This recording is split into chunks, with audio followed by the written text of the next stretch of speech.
Hello students, today we are going to discuss foundation second full syllabus question paper.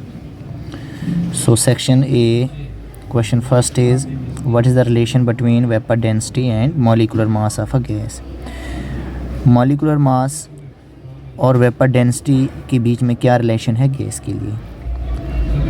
तो हमारे पास जो molecular mass है that is equivalent to twice into vapour density of a gas. ये हमारे पास relation है.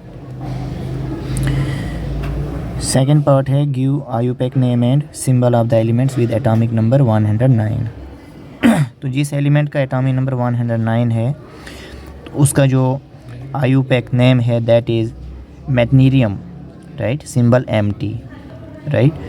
तो इसे हम जो है अनिल एनियम भी लिख सकते हैं क्योंकि 1 के लिए अन है वर्ड रूट, 0 के लिए नील है और 9 के लिए एन है और एंड में हमने IUM लिखना होता है. तो अनिल एनियम भी हम इसे लिख सकते हैं, राइट.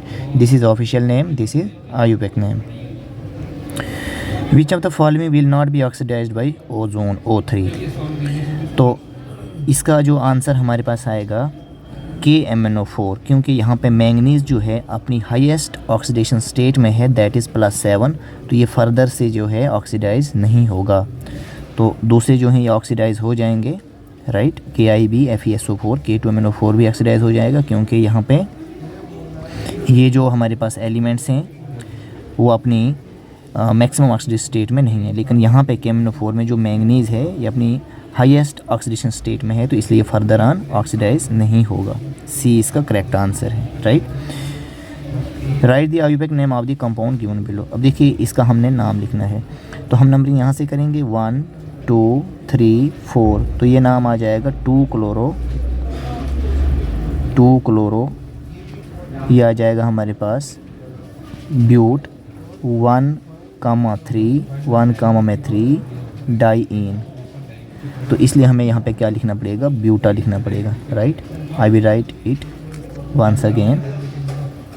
इसका नाम क्या आएगा हमारे पास 2 क्लोरो ब्यूटा 1,3 में डाईइन. 2 डबल बॉन्ड है यहाँ पे, राइट. इस साइड से नंबरिंग क्यों की, क्योंकि हमारे पास जो सब्स्टिट्यूएंट है इसे कम से कम नंबर मिलना चाहिए, राइट. अगर हम यहाँ से नंबरिंग चलते तो 3 आना था, यहाँ से तो 2 पे आ रहा है. Right the IUPAC name of the compound given below. अब देखिए यहाँ पे हम नंबरिंग जो है यहाँ पे डबल बॉन्ड को यहाँ से नंबरिंग करेंगे, राइट. क्योंकि पहले हम फंक्शनल ग्रुप्स को प्रायोरिटी देते हैं. तो ये 1, ये 2, ये 3, ये 4. तो इसमें ये आ गया 3 पे मिथाइल और हमारे पास ये 4 के लिए लिखेंगे ब्यूट, राइट. 1 इन ब्यूट 1 इन इसका करेक्ट आंसर आ गया, राइट. इस कंपाउंड का आयुपेक नेम हमको लिखना है तो नंबरिंग आप यहाँ से कर सकते हैं 1 2 3. तो 2 मिथॉक्सी प्रोपेन इसका नाम आ गया. 2 पे ये OCH3 मिथॉक्सी है, 2 methoxy propane. General formula of arenes क्या होता है, CnH2n. ये तो अल्कीन का है, ये नहीं है. H2n+2 ये किसी का भी फॉर्मूला नहीं है. ये हमारे पास किसके लिए है, अल्काइंस के लिए है. और ये हमारे पास एरीन्स के लिए CnH2n-6 ये करेक्ट आंसर होगा इसके लिए, राइट. देखिए हमारे पास यहाँ पे जो क्वेश्चन है strongest carbon carbon bond is formed by hybrid orbital. अब देखिए we know carbon carbon single bond, फिर कार्बन कार्बन डबल बॉन्ड होता है, फिर कार्बन कार्बन ट्रिपल बॉन्ड होता है. तो ये है हमारे पास sp हाइब्रिडाइज्ड, ये है sp2 और ये है sp3. तो सिंगल बॉन्ड जो है it is longer in length as compare to triple bond. तो ये शॉर्टर बॉन्ड है तो ये क्या होगा, स्ट्रॉन्गेस्ट बॉन्ड होगा. तो इसमें आंसर जो है sp कार्बन आ जाएगा. Maximum number of chain isomers जो हम पेंटेन के लिए ड्रा कर सकते हैं. अब पेंटेन में क्या है, we have 5 carbon in the chain, right. 1 2 3 4 5. Next isomer जो है 4 कार्बन आप स्ट्रेट में रख सकते हैं, 1 का ब्रांच कर सकते हैं, 3 कार्बन इस तरीके से रख सकते हैं, 2 का आप चेन कर सकते हैं. तो टोटल जो है we have 3 isomers for this compound that is pentane. 3 जो है राइट आंसर यहाँ पे आएगा, राइट. अब देखिए हमारे पास जो सेक्शन बी है दैट इज़ सेक्शन बी. देखिए what are quantum numbers. So quantum numbers are the set of numbers which gives us complete information about the electron, right. फिर हमें मैग्नेटिक क्वांटम नंबर का significance पूछा गया है। तो magnetic quantum number का significance क्या है कि it determines the number of orbitals, ये ऑर्बिटल्स को डिटरमाइन करता है, और ओरिएंटेशन क्या होगा ऑर्बिटल्स का किसी गिवन सब शेल में। क्योंकि सेक्शन बी के जो क्वेश्चन हैं दे कैरी 2 मार्क्स, इसलिए हम जो आंसर बता रहे हैं ये जो है 2 मार्क्स के लिए सफिशिएंट है।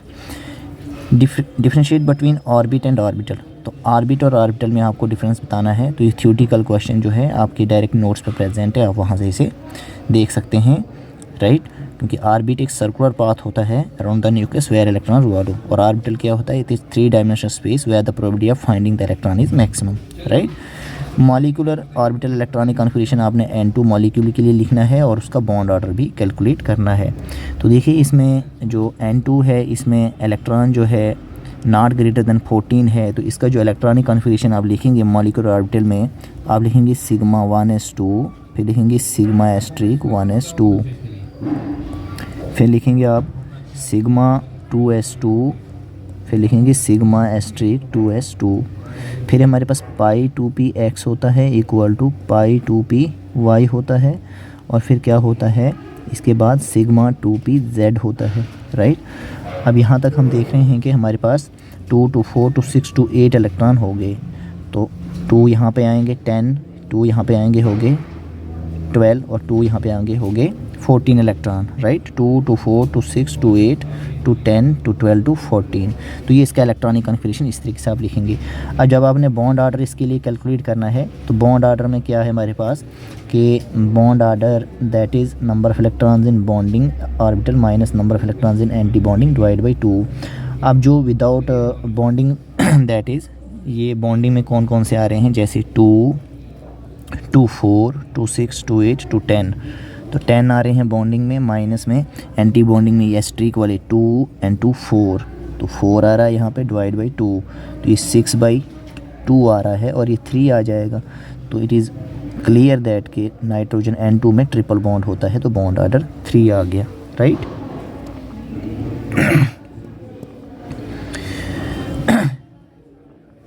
इसके बाद जो है आप एंट्रोपी बता सकते हैं, ये स्टेट फंक्शन क्यों है।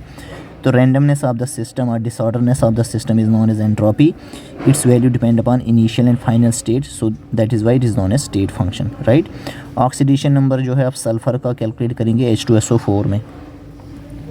तो देखिए बच्चे H2SO4 का ऑक्सीडेशन नंबर जो है आपने कैलकुलेट करना है, और यहाँ पे किसके लिए, सल्फ़र के लिए। दिस इज़ H2SO4 सल्फ़र के लिए। तो हाइड्रोजन के 2 एटम्स हैं, 2 इंटू हाइड्रोजन का ऑक्सीडेशन नंबर हम +1 लेते हैं, प्लस सल्फ़र के लिए कैलकुलेट करना है let it be x, plus oxygen के 4 एटम्स हैं और ऑक्सीजन के लिए हम -2 लेते हैं in general overall, right, equal to 0। तो ये कितना आएगा बच्चे, 2 1 और 2 हो गया हमारे पास, प्लस में x आ गया और ये -8 इक्वल टू 0। तो यहाँ से x - 6 इक्वल टू 0 आया बच्चे, x इक्वल टू +6 जो है इसका आंसर आ जाएगा सल्फ़र की ऑक्सीडेशन स्टेट, राइट। अब देखिए हमें बोला है कि बैलेंस कीजिए इस इक्वेशन को by ion electron method in basic medium. तो देखिए ये जो इक्वेशन है सबसे पहले ये आयनिक फॉर्म में रिटन है, राइट, आयनिक फॉर्म में रिटन है। दूसरा स्टेप क्या होता है हमारे पास, हमने आइडेंटिफाई करना है यहाँ पे कि किस एलिमेंट का जो है रिडक्शन हो रहा है और किसका ऑक्सीडेशन हो रहा है। सो that is very simple. Oxidation में क्या होगा, क्या हमारे पास जो ऑक्सीडेशन नंबर है वो इंक्रीज़ करेगा, और रिडक्शन में क्या होगा हमारे पास ऑक्सीडेशन नंबर क्या है, डिक्रीज़ करेगा, राइट। वो आप आइडेंटिफाई करेंगे एलिमेंट्स को, किन का ऑक्सीडेशन हो रहा है, किन का रिडक्शन हो रहा है। फिर आप ऑक्सीडेशन हाफ रिएक्शन सेपरेट लिखेंगे, रिडक्शन हाफ रिएक्शन सेपरेट लिखेंगे। उसके बाद आप जो है ऑक्सीजन और हाइड्रोजन को छोड़ के दूसरे एटम्स को बैलेंस करेंगे। फिर जब वो आप उन एटम्स को बैलेंस करोगे उसके बाद आपने ऑक्सीजन एटम को बैलेंस करना है बाय एडिंग वाटर, राइट। जब ऑक्सीजन बैलेंस होगी फिर आप हाइड्रोजन को बैलेंस करेंगे बाय एडिंग H+, राइट। फिर उसके बाद आप चार्ज को बैलेंस करेंगे और उसके बाद आप दोनों हाफ रिएक्शंस को ऐड करेंगे, राइट। और ऐड करने के बाद आप देखेंगे, क्योंकि बेसिक मीडियम का क्वेश्चन है, तो जिस साइड H पॉजिटिव जितने ज़्यादा होंगे, सपोज अगर हमारे पास 4H+ आ रहा है एक साइड में, चाहे ये प्रोडक्ट साइड में ही है, तो आपने रिएक्टेंट साइड में भी 4OH- ऐड करने हैं और रिएक्टेंट साइड में भी आपने 4OH- जो है ऐड करने हैं। दोनों साइड आपने उतने ही OH- ऐड करने हैं फॉर बेसिक मीडियम जितने एक साइड में H+ होंगे। तो ओवरऑल आप जो भी वहाँ पे कैंसिल हो जाएगा, उसके बाद हमारा फाइनल जो है ये बैलेंस इक्वेशन आ जाएगा बेसिक मीडियम में राइट, क्योंकि acidic medium basic medium same है। सिर्फ बेसिक मीडियम के लिए आपने फाइनली जब एसिडिक मीडियम के स्टेप्स कंप्लीट हो जाते हैं, फिर बेसिक मीडियम के लिए आपने OH नेगेटिव आयन ऐड करना है। वो आपको पता चलेगा कि किसी एक साइड में कितने H प्लस हैं। अगर मान लीजिए प्रोडक्ट साइड में 4 H प्लस आ रहे हैं, तो आप रिएक्टेंट साइड में भी 4 OH माइनस ऐड करेंगे, और आप प्रोडक्ट साइड में भी जो है 4 OH नेगेटिव जो है वो ऐड करेंगे। तो इस तरीके से ये क्वेश्चन सॉल्व होता है राइट। रिडॉक्स रिएक्शन क्या होता है, बहुत ईजी है, जहाँ पे ऑक्सीडेशन भी हो रिडक्शन भी हो जिस रिएक्शन में राइट। और आप एग्जांपल भी बता सकते हैं राइट, आप कोई भी एग्जांपल बता सकते हैं, बहुत सारी एग्जांपल्स हमारे पास अवेलेबल हैं राइट। तो इसके बाद बच्चे आप रेजोनेंस बताएंगे। रेजोनेंस क्या होता है, शिफ्टिंग ऑफ इलेक्ट्रॉन और lone pairs within the compound, this is known as resonance. और कंडीशंस क्या है रेजोनेंस के लिए, कि हमारे पास जो है कंजुगेशन होना चाहिए प्रेजेंट कंपाउंड में, हमारे पास सिग्मा बॉन्ड हो, पाई बॉन्ड हो, सिग्मा हो, वैकेंट ऑर्बिटल हो राइट, हमारे पास पाई बॉन्ड हो, सिग्मा बॉन्ड हो, लोन पेयर हो राइट, हमारे पास पाई बॉन्ड हो, सिग्मा बॉन्ड हो, और हमारे पास क्या हो, फ्री रेडिकल हो राइट। और कंडीशन क्या है कि हमारे पास पाई बॉन्ड हो, सिग्मा हो, पाई हो। So these are some of the conditions which are necessary for the compound to show resonance right. अब देखिए बच्चे यहाँ पे जो हमारे पास नेक्स्ट क्वेश्चन आ रहा है, दैट इज़ कि कंप्लीट द फॉलोइंग। यहाँ पे देखिए Br2 ऐड हो रहा है, तो एक Br यहाँ पे ऐड हो जाएगा और एक Br यहाँ पे ऐड हो जाएगा, डबल बॉन्ड का सिंगल बॉन्ड हो जाएगा। तो आपके पास जो है ये प्रोडक्ट यहाँ पे बन जाएगा राइट। तो जैसे यहाँ पे मार्कोनिकोस रूल ऐड करेंगे, नेगेटिव पार्ट उस कार्बन पे जाएगा जहाँ पे कम हाइड्रोजन, तो Br आप यहाँ ऐड करेंगे, डबल बॉन्ड का सिंगल बॉन्ड, और ये H आप यहाँ ऐड कर देंगे, आपका फाइनल प्रोडक्ट मिल जाएगा यहाँ पे राइट। जैसे देखिए यहाँ पे इस तरीके से हम लिखते हैं जो बी रिएक्शन है, तो आपका आंसर आएगा CH3 CH के साथ यहाँ पे Br आ जाएगा, ये सिंगल बॉन्ड बन गया, और ये CH2 का CH3 बन गया, ये आंसर आएगा राइट। तो अल्कीन्स जो हैं ज़्यादा रिएक्टिव क्यों होते हैं नेचर में, क्योंकि पाई बॉन्ड जो है वो ईजिली ब्रोकन हो सकता है, pi bond can be easily broken right. अब ग्रिग्नार्ड रिएजेंट क्या होता है, तो RMgX is the general formula of the Grignard reagent. R हमारे पास मिथाइल ईथर प्रोपाइल कुछ भी हो सकता है, और X जो है हमारे पास क्लोरीन ब्रोमीन हो सकता है right. These are Grignard reagent right. अब देखिए मास हमें पूछा गया है, मोल हमें गिवन है, तो आप फॉर्मूला यूज़ करेंगे n number of mole equal given mass upon में मोलर मास। तो यहाँ से आप इसका आंसर कैलकुलेट कर सकते हैं, क्योंकि n का वैल्यू 1 है, मास आपको कैलकुलेट करना है, और मोलर मास जो वाटर का 18 होता है, तो इसका आंसर क्या आ जाएगा 18 ग्राम्स, यहाँ पे इसका आंसर आ जाएगा राइट। इसी तरीके से आपके पास n का वैल्यू 2.5 है, इसका मोलर मास आपने 44 कैलकुलेट करके लाना है, तो आप इस फॉर्मूले से इसका मास कैलकुलेट कर सकते हैं। O2 का मोलर मास आप 32 लेंगे बच्चे, और n का वैल्यू 1.5 है। जब इस इक्वेशन में वैल्यू पुट करेंगे तो आपका आंसर बहुत ईजिली तरीके से आ सकता है। अब बच्चे लॉ ऑफ मल्टीपल प्रोपोर्शन आपने एक्सप्लेन करना है, और लॉ ऑफ कांस्टेंट कंपोजिशन, तो ये डायरेक्ट थ्योरी का क्वेश्चन है, आप लॉज वहाँ से देख सकते हैं। डी ब्रॉय रिलेशनशिप आपने बच्चे ड्राइव भी करना है, तो इसके लिए 2 इक्वेशंस हैं, एक है Einstein mass energy relation right, E equal to mc², और दूसरी जो इक्वेशन है प्लैंक्स क्वांटम थ्योरी में E equal to h nu. तो ये 2 इक्वेशंस है, तो फर्स्ट और सेकंड को इक्वेट करके आप जो है यहाँ से रिलेशन जो है ड्राइव करके ला सकते हैं, lambda equal to h/mv right. ये भी डायरेक्ट नोट से क्वेश्चन है, तो आप इसे अच्छे से वहाँ से देख सकते हैं। अब देखिए बच्चे हाइड्रोजन बॉन्ड क्या होता है, और हाइड्रोजन बॉन्ड कैसे बनेगा HF में और NH3 में, और आपने इंटरमॉलिक्यूलर हाइड्रोजन बॉन्ड डिस्कस करना है। देखिए हाइड्रोजन बॉन्ड क्या होता है कि जब भी हाइड्रोजन जो है बॉन्ड बनाए फ्लोरीन के साथ, ऑक्सीजन के साथ, नाइट्रोजन के साथ, तो इसे हम क्या कहते हैं, हाइड्रोजन बॉन्ड कहते हैं राइट। जैसे हाइड्रोजन ने बॉन्ड बनाया फ्लोरीन के साथ, हाइड्रोजन ने बॉन्ड बनाया ऑक्सीजन के साथ, so this is known as hydrogen bonding right. तो हाइड्रोजन बॉन्ड HF में जो बॉन्ड बनेगा दैट इज़ H और F का बॉन्ड इस तरीके से बनेगा राइट। और NH3 का जो बॉन्ड होगा, जैसे N है तो ये H3 है राइट, H3 है। ऐसे हम दूसरा मॉलिक्यूल लिखेंगे नाइट्रोजन, ये 3 हाइड्रोजन हम इस तरीके से लिखेंगे। तो देखिए बच्चे यहाँ पे ये हाइड्रोजन है, यहाँ पे देखिए बच्चे ये हमारे पास जो है हाइड्रोजन है और ये नाइट्रोजन है, तो हम यहाँ पे ये बॉन्ड शो इस तरीके से कर सकते हैं। सो this is also hydrogen bonding. अब देखिए बच्चे इंटरमॉलिक्यूलर हाइड्रोजन बॉन्डिंग क्या होता है कि जो दो डिफरेंट मॉलिक्यूल्स के बीच में बॉन्डिंग हो रही है। सपोज वी हैव वाटर, हमारे पास HOH है राइट, और हमारे पास HF मॉलिक्यूल है, suppose this is H and F, तो यहाँ पे HF हम इस तरीके से लिखेंगे, suppose we have H and F, तो यहाँ पे हाइड्रोजन जो है ये बॉन्ड बना सकता है ऑक्सीजन के साथ, so this is known as the hydrogen bonding intermolecular, जो दो डिफरेंट मॉलिक्यूल्स के बीच में बने। अब देखिए बच्चे, बॉन्ड ऑर्डर क्या होता है, बॉन्ड ऑर्डर जो होता है ये हमारे पास बॉन्ड ऑर्डर मीन्स कोई दो एटम्स के बीच में जो है बॉन्ड कितने प्रेजेंट हैं, that is the bond order, right, that is the bond. जैसे नाइट्रोजन के केस में ट्रिपल बॉन्ड था, that is bond order, right. तो और बॉन्ड ऑर्डर को हम ऐसे डिफाइन करते हैं कि it is defined as the one half of the internuclear distance that is between bonding orbitals and the anti bonding orbitals, ठीक है, जिसके लिए फॉर्मूला क्या है जो हमने अभी बताया था, bond order that is number of electrons in bonding minus number of electrons in anti bonding orbital divide by 2, तो वही हो गया, it is defined as the half of the number of electrons in bonding orbital as well as anti bonding orbital, right. तो इसे हम bond order कहते हैं। इसका सिग्निफिकेंस क्या होता है कि it indicates the stability of the bond, ये बॉन्ड की स्टेबिलिटी को एक्सप्लेन करता है। अब देखिए बच्चे, स्पॉन्टिनिटी और क्राइटेरिया और गिब्स फ्री एनर्जी क्या होता है, इसे हम अभी बताते हैं आपको, और कॉमन आयन इफेक्ट और कैसे कॉमन आयन इफेक्ट जो है साल्टिंग आउट ऑफ सोप में हेल्प करता है, तो ये क्वेश्चन हम आपके साथ अभी डिस्कस करेंगे, राइट।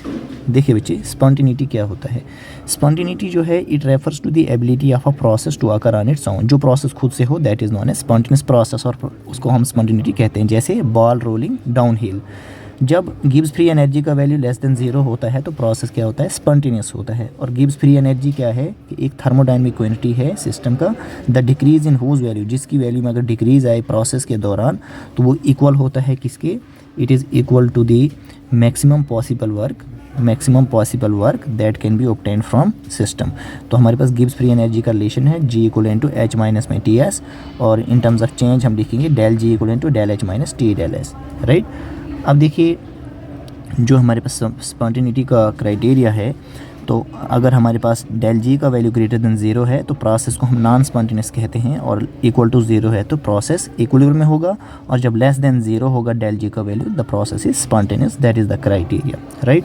अब जो कॉमन आयन इफेक्ट वाला क्वेश्चन है हमारे पास कि कॉमन आयन इफेक्ट हमारे पास क्या होता है, तो देखिए कॉमन आयन इफेक्ट में क्या है कि हमारे पास कोई भी सोल्यूशन है वीक इलेक्ट्रोलाइट का, जब हमने उसमें जो है सोल्यूशन ऐड किया स्ट्रांग इलेक्ट्रोलाइट का, और वीक इलेक्ट्रोलाइट स्ट्रांग इलेक्ट्रोलाइट में क्या है कि एक आयन कॉमन है, तो अब जो आयन कॉमन है तो जिस साइड अगर प्रोडक्ट साइड में जो है आयन कॉमन है तो उसकी कंसंट्रेशन जो है इंक्रीज़ हो जाएगी, तो उसके कारण जो इक्विलिब्रियम होगा वो शिफ्ट करेगा बैकवर्ड डायरेक्शन में, जिससे डिग्री ऑफ डिसोसिएशन क्या हो जाएगा, डिक्रीज़ हो जाएगा, तो इसे हम कॉमन आयन इफेक्ट कहते हैं।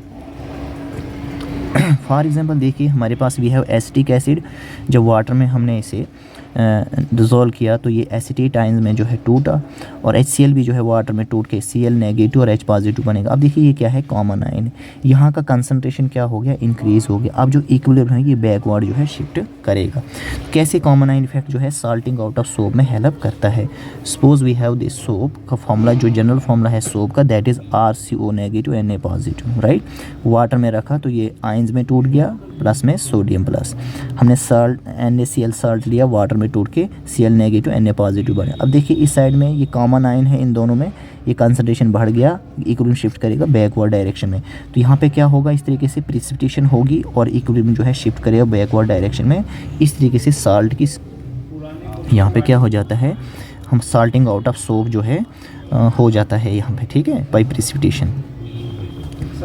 अब देखिए बच्चे, नेक्स्ट क्वेश्चन जो हम यहाँ पे डिस्कस करेंगे दैट इज़, देखो ये डायरेक्ट क्वेश्चन है, दैट इज़ लेविस कंसेप्ट लिखिए एसिड और बेसिस का, और एग्जांपल्स भी बताइए, तो ये डायरेक्ट नोट्स पर से आप पढ़ सकते हैं। और लेविस एसिड्स के टाइप्स भी, दैट इज़ इलेक्ट्रोफाइल के टाइप्स आप यहाँ पे लिख सकते हैं, ठीक है।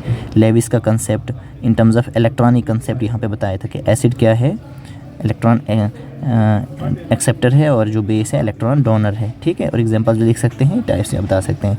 अब आपने common types of organic reactions को एग्जांपल के साथ एक्सप्लेन करना है, तो यहाँ पे आप सब्स्टिट्यूशन रिएक्शन लिखेंगे, एग्जांपल लिखेंगे, फिर आप एडिशन रिएक्शन लिखेंगे, एग्जांपल लिखेंगे, फिर आप जो है एलिमिनेशन रिएक्शन लिखेंगे विद एग्जांपल, और आप जो है रीअरेंजमेंट रिएक्शन लिखेंगे विद एग्जांपल। तो डायरेक्ट नोट्स क्वेश्चन है, आप इसे डिस्कस कर सकते हैं, खुद से इसे लर्न कर सकते हैं। आप बच्चे ग्रुप्स को एक्सप्लेन कीजिए, पीरियड्स को एक्सप्लेन कीजिए। पीरियोडिक टेबल में तो बहुत ईजी है, राइट बच्चे, 18 ग्रुप्स हैं, 7 पीरियड्स हैं, उनको आप लिख सकते हैं। एलिमेंट्स को क्लासीफाई कीजिए मॉडर्न पीरियोडिक टेबल में अकॉर्डिंग टू सबशेल। तो एस ब्लॉक एलिमेंट के बारे में लिखिए, पी ब्लॉक के बारे में लिखिए, डी ब्लॉक के बारे में लिखिए और एफ ब्लॉक के बारे में ब्रीफ इंट्रोडक्शन दीजिए। अब देखिए बच्चे इलेक्ट्रोनेगेटिविटी क्या होता है, ठीक है, और क्या क्या फैक्टर्स हैं जो इलेक्ट्रोनेगेटिविटी पे इफेक्ट करते हैं, ठीक है। ग्रुप्स और पीरियड्स में इसका जो है मेंशन कीजिए कहाँ के लिए इलेक्ट्रोनेगेटिविटी इंक्रीज़ होता है, डिक्रीज़ होता है, और पीरियड 2 एलिमेंट्स जो हैं इनका आपने बिहेवियर बताना है। तो देखिए बच्चे हम जो है फैक्टर्स आपके साथ डिस्कस करेंगे इलेक्ट्रोनेगेटिविटी के। तो देखिए इलेक्ट्रोनेगेटिविटी के जो फैक्टर्स हैं, राइट, दैट इज़, देखिए फैक्टर्स, एक तो न्यूक्लियर चार्ज, अगर न्यूक्लियस का चार्ज ज़्यादा है तो इलेक्ट्रोनेगेटिविटी की वैल्यू भी ज़्यादा होगी। Atomic size, it is inversely proportional two electron, अगर एटम का साइज़ ज़्यादा है तो उसकी इलेक्ट्रोनेगेटिविटी कम होगी, राइट। इस तरीके से distance from the nucleus, electron shielding जितनी ज़्यादा होगी इलेक्ट्रोनेगेटिविटी की वैल्यू कम होगी। Oxidation state, it is directly proportional to electronegativity, जितना ज़्यादा ऑक्सीडेशन स्टेट होगा उतना ज़्यादा इलेक्ट्रोनेगेटिविटी का वैल्यू होगा। और बॉन्ड पोलैरिटी भी आप यहाँ पे लिख सकते हैं। These are the factors. अब जो क्वेश्चन में पूछा गया था कि जो पीरियड 2 के एलिमेंट्स हैं ये एनॉमल्स बिहेवियर क्यों शो करते हैं, मतलब जैसे अगर हमारे पास कार्बन है, फिर इसके नीचे सिलिकॉन है, जर्मेनियम है, जो भी हमारे पास नीचे के लिए ग्रुप हैं, जो फर्स्ट मेंबर है सेकंड पीरियड में, हर एक ग्रुप का जो फर्स्ट मेंबर है ये कुछ एनिमल्स बिहेवियर शो करता है रेस्ट ऑफ दी मेंबर्स से ग्रुप में। तो ऐसा क्यों, क्योंकि इसका स्मॉल है, राइट, लार्ज चार्ज होता है, इसका जो हमारे पास radius ratio, charge radius ratio जो होता है वो लार्ज होता है, इलेक्ट्रोनेगेटिविटी हाई होती है, non availability of D orbital होता है यहाँ पे, ठीक है, वैलेंस शेल में। तो ये कुछ फैक्टर्स हैं जिसके कारण इसका जो बिहेवियर होता है पीरियड 2 एलिमेंट्स का जो है इनका बिहेवियर जो है थोड़ा सा अलग होता है rest of the members of their group से, राइट। तो इसके बाद जो हम नेक्स्ट क्वेश्चन आपके साथ डील कर रहे हैं बच्चे, तो देखिए वो क्वेश्चन ये है कि आपने जो है डिफरेंट चेन आइसोमर ड्रा करने हैं किसके, ये C6H14 है, दैट इज़ हेक्सेन। तो पहले आप 6 कार्बन की चेन रखिए, फिर 5 कार्बन की चेन रखिए, ब्रांच कीजिए, फिर 4 की रखिए, फिर 3 की रखिए। तो उस तरीके से आप जो है इसके डिफरेंट जो है आप जो है इसके आइसोमर्स ड्रा करते हैं, ड्रा कर सकते हैं और उनके आयुपेक नेम भी लिख सकते हैं। तो ये भी इजी क्वेश्चन है, इसमें ज़्यादा डिटेल में जाने की ज़रूरत नहीं है। जेल्डर मेथड बच्चे आप डिस्कस करेंगे विद इक्वेशन, राइट, नाइट्रोजन के लिए। तो ये भी नोट्स पे डायरेक्ट क्वेश्चन आप पढ़ सकते हैं। अल्काइंस क्या होते हैं बच्चे, इजी क्वेश्चन है, लैब में कैसे प्रिपेयर करते हैं, तो प्रिपरेशन मेथड डायरेक्ट पूछा गया है। और आप केमिकल रिएक्शन लिखेंगे एसिटाइलिन का क्लोरीन के साथ, मतलब क्लोरीनेशन और ओजोन के साथ, right, in presence of dichloromethane. देखिए बच्चे बेंजीन को आपने पैरा नाइट्रोक्लोरोबेंजीन में कैसे कन्वर्ट करना है, और ये अल्कीन है यहाँ पे, जब ये ओजोनोलिसिस है तो आपको मिथेनॉल देगा और पेंटेन 3 ऑन देगा, ये मिथेनॉल है। आयुपेक नेम बताना हमने उस अल्कीन का, और क्या क्या प्रोडक्ट्स मिलेंगे जब उसे हम हॉट KMnO4 के साथ रिएक्ट करेंगे। तो देखिए बच्चे इसका सोल्यूशन जो है, पहले हम ए पार्ट का सोल्यूशन देखते हैं। सबसे पहले आप क्या करेंगे बच्चे, आप जो है बेंजीन को हेलोजिनेशन करेंगे, that is chlorination in presence of Lewis acid, chlorobenzene बनेगा। पढ़िए आपने ये रिएक्शन। जब आप नाइट्रेशन करेंगे इसका तो आपको जो है ये नाइट्रो ग्रुप यहाँ पे पैरा पोजीशन पे भी आ सकता है, आर्थो भी आ सकता है। तो हमें पैरा प्रोडक्ट प्रिपेयर करना था, तो हमारे पास इस तरीके से आंसर आ गया। अब जो नेक्स्ट क्वेश्चन था बच्चे कि हम उस अल्कीन का नाम बताइए जिसकी ओजोनोलिसिस आप करोगे तो आपको जो है पेंटेन 2 ऑन मिलेगा और मिथेनॉल मिलेगा। तो देखिए बच्चे ये ओजोनोलिसिस रिएक्शन पढ़ा हमने अल्कीन का। अब हमें यहाँ पे सोच के देखना है कि अगर हमें प्रोडक्ट बनाना है पेंटेन 3 ऑन, तो जो ओजोनाइड बनेगा वो इस प्रकार बनेगा, ठीक है, CH3 CH2, ये कार्बन CH2 CH3। जब ये टूटेगा तो C डबल बॉन्ड O यहाँ पे ये बन जाएगा इस तरीके से, और आप नंबरिंग करेंगे तो ये पेंटेन 3 ऑन बन जाएगा हमारे पास, पेंटेन 3 ऑन, राइट। और जब ये इस तरीके से क्लीवेज यहाँ पे होगी तो ये मिथेनॉल बन जाएगा, HCHO डबल बॉन्ड O में कन्वर्ट हो जाएगा। और जो रिडक्टिव हाइड्रोलिसिस के कारण ये ऑक्सीजन जिंक के साथ जो है यहाँ से रिमूव हो जाएगा। तो ये अल्कीन हमारे पास इस तरह का अल्कीन होगा बच्चे, ये इस तरह का अल्कीन होगा, CH3 CH2, मतलब ये CH2 है, double bond carbon, CH2 CH3 CH2 CH3। तो क्या होगा कि एक ऑक्सीजन यहाँ पे अटैच होगा, एक ऑक्सीजन यहाँ पे और एक ऑक्सीजन यहाँ पे, ये डबल बॉन्ड यहाँ से रिमूव हो जाएंगे दोनों इस तरीके से। तो देखिए इस कार्बन के 4 बॉन्ड पूरे हैं, इस कार्बन के 4 बॉन्ड पूरे हैं। तो जब आप ये क्लीवेज शो करते हैं, जब आप ये क्लीवेज शो करते हैं इस तरीके से, तो ये हमारे पास जो है पेंटेन 2 ऑन बन जाता है। 1 2 3 4 4 5 पेंटेन 2 ऑन नहीं, पेंटेन 3 ऑन ये बन जाता है और हमारे पास ये मिथेनल बन जाता है, राइट। तो ये जो मैंने स्टार्टिंग में अल्कीन यहाँ पे लिख के रखा था, दैट इज़ 2 इथाइल ब्यूटानिन जो है उस अल्कीन का नाम है, राइट। तो इसमें जो थ्योरेटिकल क्वेश्चंस हैं वो आप नोट से डायरेक्ट दे सकते हैं। तो और सब क्वेश्चंस हमने जो है बच्चे डिस्कस कर लिए, ठीक है। तो इस वीडियो लेक्चर को हम यहीं पे स्टॉप करते हैं बच्चे। Okay, thank you.